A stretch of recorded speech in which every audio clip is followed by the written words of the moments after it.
Hey dude, you speak Arabic, right? Um, yeah. Could you write me something in Arabic, please? It looks really cool. I heard. Er,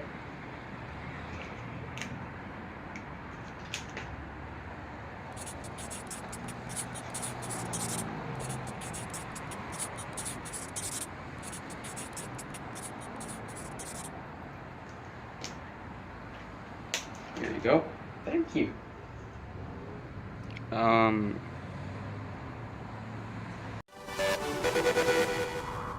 Hello and welcome back to my channel. Today we're taking a basic step towards actually learning Egyptian Arabic and not just bits and pieces you need for a visit. That step is of course the alphabet. I know it looks like noodles and sounds super intimidating, but don't worry. We'll break it down bit by bit together and it'll be a lot more digestible. I'm going to show you what each letter equates to in English. Alif is A, B is B, T is T, Th is a light TH, like in think.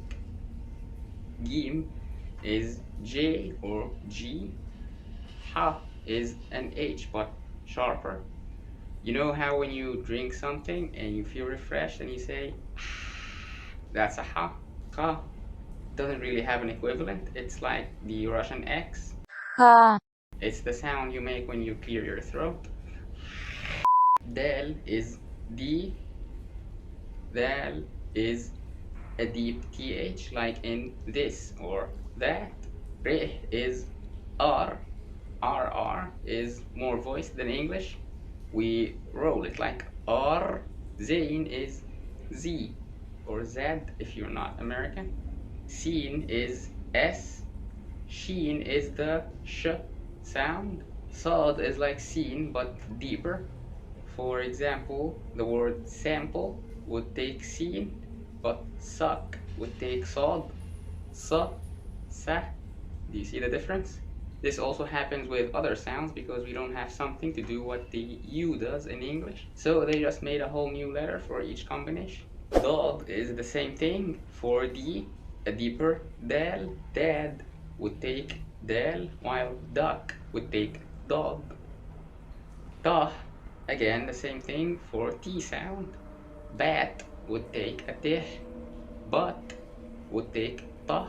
And by the way, but means ducks in Arabic. The, same thing but for dal. This would take dal, brother would take the. Ain. Now, I think this is the hardest letter for non-Arabs to pronounce. It's way down here in your throat and it moves a lot when you make the sound, like it's kind of like a retching sound. I can't really explain it. You just move your throat up and down and it happens. But you don't really have to say it. You can just replace it with any other vowel sound and it will sound understandable. Moving on, Rein is a French or German R.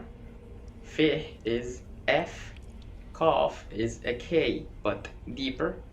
Kill would be Kaf, which is the next letter, while fuck would take Kaf. Kaf is a normal K. Lamb is L, but we don't have dark L's like in English. It's all superficial.